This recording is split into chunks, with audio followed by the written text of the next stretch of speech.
ఈ దినం దేవుని వాగ్దానం పరిశుద్ధ గ్రంథంలో నుండి యోహాను రాసిన 3వ పత్రిక 1వ అధ్యాయము 2వ వచనం. ప్రియుడా, నీ ఆత్మలో వర్ధిల్లుచున్న ప్రకారము నీవు అన్ని విషయములలో వర్ధిల్లుచు సౌఖ్యముగా ఉండవలనని ప్రార్థించుచున్నాను. దీని మీనింగ్ ఏమిటి అంటే, దేవుడు ఎన్నో విషయాలు మనకు చెప్పాడు. రక్షించబడినప్పటి నుంచి మన ఎడల దేవుని కృపను వెల్లడిపరుస్తూ ఉన్నాడు. రక్షించబడటం అంటే పాపాలు క్షమించబడటం. ఎప్పుడైతే నీ పాపాలు క్షమించబడాలి అంటే నోటితో ఒప్పుకొని హృదయమందు విశ్వసిస్తావో వెంటనే లోపల ఆత్మకార్యం జరుగుతుంది. ఇది ఎవరికీ కనబడదు.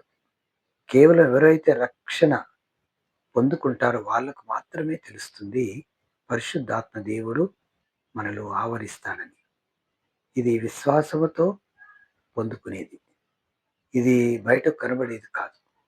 కాబట్టి ఆత్మలో వర్ధిల్లుచున్న ప్రకారం అంటే ఏంటంటే, రక్షణ పొందిన ప్రతి వ్యక్తి హృదయంలో ఆ కార్యం జరుగుతుంది. కాబట్టి నోరు మారుతుంది, మాట మార్చబడుతుంది, చూపులు మార్చబడతాయి, ఆలోచనలు క్రియలన్నీ మార్చబడతాయి. ఆ మార్చబడింది ఆ వ్యక్తికి తప్ప మరి ఎవరికీ తెలియదు. కానీ ఈ వ్యక్తి వాక్యానుసారమైన జీవితం జీవిస్తూ ఉంటే అప్పుడు ఇతరులకు తెలుస్తుంది. అరే, ఈ పిల్లవాడు ఇంతకుముందు ఇలా చెడ్డ మాట్లాడేవాడు, అబద్ధాలు ఆడేవాడు, ఏంటి ఇంత కామ్గా అయిపోయాడు, ఏంటి ఈ క్రైస్తవంలో ఇంత అద్భుత కార్యం జరుగుతుందా, ఇంతకుముందు ఎంత భయంకరంగా ఉండేవాడు, ఇప్పుడంతా ఎంతో మార్పు జరిగింది అని ఇతరులు గమనిస్తూ ఉంటారు. వారికి కూడా బైబిల్ చదువుకోవాలనిపిస్తుంది, ప్రార్థన చేసుకోవాలనిపిస్తుంది, మందిరానికి వెళ్ళాలనిపిస్తుంది, పాస్టర్ గారితో ఉండాలనిపిస్తుంది. ఒక్కొక్క వచనం చదువుతూ ఉంటే అవి పరిశుద్ధాత్మ దేవుడు వారిని ప్రభావితం చేస్తూ ఉంటాడు. కాబట్టి మనలో మార్పు ఇతరులు గమనిస్తారు, మనకు కూడా తెలిసిపోతుంది. అది ప్రియుడాని ఆత్మలో వర్ధిల్లుచున్న ప్రకారం అంటే వాక్యం ఎప్పుడైతే చదువుతామో ఆ వాక్యంలోని నిగూఢమైన మర్మాలు మన పైన ప్రభావం చూపిస్తూ ఉంటాయి. కాబట్టి అలా ప్రభావం చూపించినప్పుడు మనము కూడా కొంత అభద్రతా భావానికి లోనైతూ ఉంటాం. ఎప్పుడైతే మనము అభద్రతా భావానికి లోనైతూ ఉంటామో మన లోపల జరిగే ప్రక్రియకు సాతానుడు ఆటంకపరుస్తూ ఉంటాడు. అటువంటి ఆటంకపరిచినప్పుడు కూడా మనం ఏం చేయాలంటే వాక్యం చదవడం మానద్దు, ప్రార్థన చేయడం మానద్దు, దేవుని మందిరానికి వెళ్ళటం మానద్దు, ఆత్మీయంగా ఉండటానికి ప్రయత్నాలు చేస్తూ ఉండాలి. అలా ఉన్నప్పుడు ఏం జరుగుతుందంటే మనలో కార్యాలు జరగటం చూస్తూ ఉంటాం. ఇంతకుముందు ఏవి మనము చూసినా కూడా ఇంతకుముందు వాక్యాలు మనకు జరగలేదు, ఇప్పుడు జరగటం చూస్తూ ఉంటాం. ఎన్నో నెలల నుంచి కార్యాలు జరగనివి మనం ఇప్పుడు ప్రాక్టికల్స్గా మనకు సడన్గా జరిగేసరికి మనము వాటిని తెలుసుకుంటూ ఉంటాం.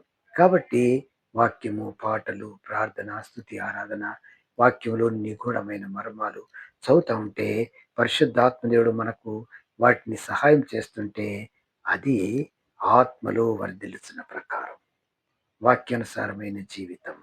అలా వర్ధిల్లుతూ ఉంటే మన లోక సంబంధమైన ప్రతి పరిస్థితి కూడా తారుమారు అయిపోతూ ఉంటుంది.